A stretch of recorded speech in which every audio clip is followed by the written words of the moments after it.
तो मनीष कश्यप लोग जेल में जाने से ही लोग निखरते हैं। तमिलनाडु सरकार को कहा होगा कि तुम एनएसए लगा दो, क्योंकि वो तो अभी उनको किसी मुकदमे में कोई जमानत नहीं हुई है, इसलिए वो जेल में है। यह मुकदमा तत्काल तमिलनाडु को अपनी साख बचाने के लिए इस मुकदमे को और एनएसए को तत्काल वापस लेना चाहिए।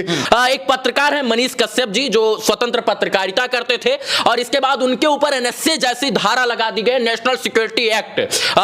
नेशनल सिक्योरिटी एक्ट का मतलब यह हुआ कि जो है देश विरोधी गतिविधियों में शामिल होना, यानी देश के खिलाफ जब किसी को खतरा होता है तो केंद्र सरकार और राज्य सरकार को एक विशेष अधिकार मिला है कि उस इंसान के ऊपर एनएसए जैसा कानून लगा दे।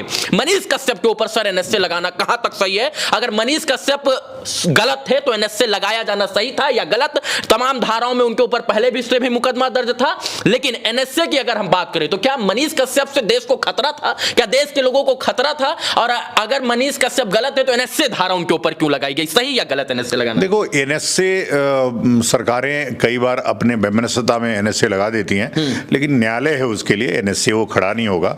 मनीष कश्यप ने जिस प्रकार से गरीबों की, मजलूमों की आवाज उठाई, तो इन सत्ताधीशों को लगने लगता है कि कहीं ये हमसे आगे न निकल जाए। ये हमेशा से होता है। ये मनीष कश्यप कोई पहले व्यक्ति नहीं है। आपने देखा होगा जब जेपी मूवमेंट था, चंद्रशेखर कांग्रेस में थे, इंदिरा ने उनको जाकर के गिरफ्तार करा लिया और लगभग महीनों जेल में चंद्रशेखर रहे। तो मनीष कश्यप लोग जेल में जाने से ही लोग निखरते हैं।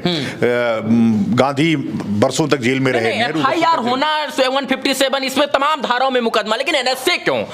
नहीं, वही तो मैं कह रहा हूं। आप जितनी उसको पुलिस वालों को कहा गया होगा, यहाँ की सरकार चूंकि वो भी धर्म विरोधी सरकार है, ये भी धर्म विरोधी सरकार है, इसे धर्म विरोधी सरकार ने तमिलनाडु सरकार को कहा होगा कि तुम एनएसए लगा दो, क्योंकि वो तो पेरियार के लोग हैं, पेरियार धर्म विरोधी थे। और उस पेरियार के नाम पर आश्चर्य मुझे यही होता है कि वहां पे दोनों पार्टियां, एआईएडीएमके और डीएमके, दोनों पार्टियां धर्म विरोधी हैं, लेकिन वोट देने वाला सब हिंदू है।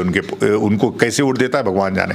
लेकिन एनएसए की बात जहां तक है, मनीष कश्यप पे एनएसए निराधार रूप से लगा है और न्यायपालिका को ऐसे अन्याय होते सीओ मोटो लेकर के उनके ऊपर से एनएसए तत्काल हटा देना चाहिए। नहीं तो कल न्याय के ऊपर लोगों का भरोसा उठ जाएगा। इतना जो डेट पे डेट कोर्ट दे रही है, इस पे तत्काल एनएसए से और सारे मुकदमों से, क्योंकि जो पत्रकार होता है, जो नेता लोग आए दिन मंचों से झूठ बोलते हैं, क्या उनके ऊपर एनएसए लगता है? अपने ऊपर तो एनएसए कभी लगवाते नहीं है जी।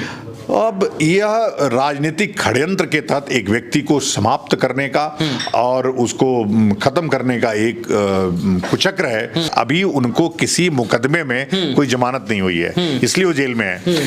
और एनएसए कोई एक ही स्टेट लगा सकता है, क्योंकि मामला तमिलनाडु का था, इसलिए तमिलनाडु ने एनएसए लगाया। क्योंकि दो राज्यों में वैमनस्यता का विषय था, इसलिए तमिलनाडु को लगा। और देखो, तो क्या आपको लगता है कि मनीष कश्यप वैमनस्यता फैला सकते हैं? आपको लगता है? पूरी तरह से यह बिहार सरकार के दबाव में तमिलनाडु सरकार ने यह मुकदमा उनके ऊपर दर्ज किया है।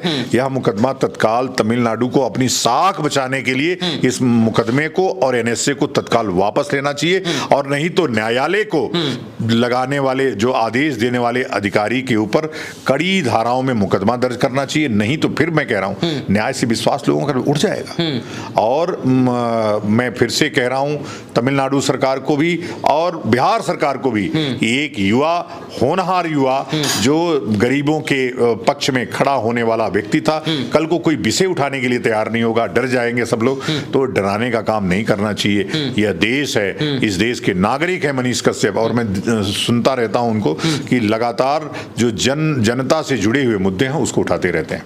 अभी हमारे साथ स्वामी आनंद स्वरूप जी महाराज थे और तमाम बातों के ऊपर हम बात कर रहे थे, लेकिन समय का कमी, इसीलिए तमाम अन्य विषयों पर हम बात नहीं कर सकते हैं। फिर भी जो बातें इन्होंने बोली है सर, वो सच में सही है, लेकिन इस देश की कानून व्यवस्था पर, संविधान पर और न्यायपालिका पर सबको भरोसा रखना होगा।